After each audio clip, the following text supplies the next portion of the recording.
नमस्कार मित्रांनो, गाय खरेदी करताना सगळ्यात मोठा प्रॉब्लेम काय होतो की आपल्या गोठ्यामध्ये गाय खरेदी केल्यानंतर गाय सेट होईल का, म्हणजे त्या गायीला आपला गोठा सूट होईल का, हा टेन्शन सगळ्या शेतकऱ्याला असतं.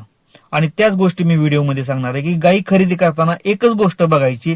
ती गोष्ट जर व्यवस्थितपणे तुम्ही बघितली ना, तर 100% गॅरंटी देऊन सांगतो की तुमच्या गोठ्यामध्ये वाळली वैरण असली तरी ती गाय तुमच्या गोठ्यामध्ये सेट होणार आहे.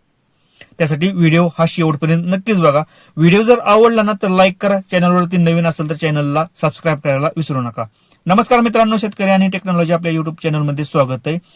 बऱ्याचशा टायमिंगला काय होतं की गायी खरेदी केल्यानंतर, आता गायीची किंमत 50,000 असू द्या, लाख असू द्या, 1.5 लाख असू द्या, नाहीतर 2 लाख असू द्या, सगळ्यात मोठा प्रॉब्लेम काय होतो की गायी आपल्या गोठ्यामध्ये आल्यानंतर सेट होत नाही. त्या म्हणजे त्या गायी त्या गोठ्यामध्ये आल्यानंतर व्यवस्थितपणे सेट होत नाही. त्या सेट म्हणजे काय होतं मित्रांनो, एकतर ते सारखे आजारी पडणार, पहिली गोष्ट, व्यवस्थितपणे वैरण खाणार नाही त्या, आणि आपल्याला माहिती आहे की स्ट्रेसमध्ये, तणावामध्ये असल्यानंतर आजारी पडतात, वैरण खाणार नाही आणि दूध पण देणार नाही त्या.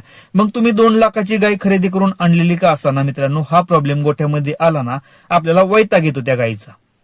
का? कारण आपल्याला कसं असतं की आपण तेवढे पैसे दिलेले असतात, तेवढ्या प्रमाणात त्या गायीनं दूध दिलं पाहिजे, तर ते गायी आपल्याला परवडतात. पण प्रॉब्लेम काय होतो की गाय सेटच होत नाही त्या लवकर. एकतर आजारी पडणार, मस्टायटिस होणार, किंवा गाय खाणार नाही व्यवस्थित, त्यामुळे दूध पण देणार नाही. मग गायी खरेदी करताना नक्की कोणती गोष्ट आपण बघितली पाहिजे की जेणेकरून आपल्याला ती गाय आपल्या गोठ्यामध्ये लगेच सेट झाली पाहिजे. आता आपण काय करतो की गाय खरेदी करायला गेल्यानंतर आपल्या डोक्यामध्ये एकच असतं की टॉप क्वालिटीचं ब्रीड घ्यायचं. आपण ब्रीडच्या मागे आता सगळेजण लागलेलो, ब्रीड ब्रीड ब्रीड. आणि यामुळे काय होतं की आपण बाकीच्या गोष्टी बघत नाही. ब्रीड घेताना काय करतो की एकतर हाईट बघायची, गायचं वजन बघायचं कशा प्रकारे आहे, एचएफ मधले आहे का, गायची कास बघतो, पिळून वाटलं तर आपण बघतो. ठीक आहे, चांगली गोष्ट आहे, पिळून बघितले पाहिजे, चारी सड व्यवस्थित आहेत का ना, ह्या गोष्टी आपण बेसिक गोष्टी आपण सहजपणे बघतो. अजून बाकीच्या दात वगैरे बघितले जातात, ह्या गोष्टी बघितल्या जातात. पण आपल्याला कसं समजणार की आपली गायी आपल्या गोठ्यामध्ये, म्हणजे ती आपण जी खरेदी करणार आहे ती गायी गोठ्यामध्ये आल्यानंतर व्यवस्थितपणे सेट होणार आहे की नाही. एक गोष्ट लक्षात असू द्या, जनावरांना जर पोट असेल व्यवस्थितपणे, पोट म्हणजे कोटा त्याला म्हणतो, गायी ज्या टायमिंगला आपण खरेदी करायला जातो ना, त्या टायमिंगला आपल्याला माहिती आहे की गायी 9व्या महिन्यामध्ये आलेली असते, लास्ट एक 4-5 दिवस राहिलेला असते. त्यामुळे गायीचा पूर्णपणे कोटा हा फुगलेला असतो. एक साईड वासरू असतं, दुसऱ्या साईडला पोट असतं, त्यामुळे पूर्णपणे फुगलेली असते गाय.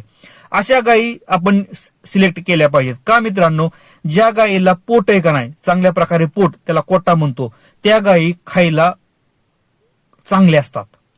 म्हणजे त्या गायींना ज्या गोठ्यामधून आणल्यात ना, त्या गोठ्यामध्ये कसली पण वैरण असू द्या मित्रांनो, त्या गायीनं ती वैरण खाल्लेली असते, त्यामुळे ती गाय व्यवस्थितपणे सुधारलेली असते.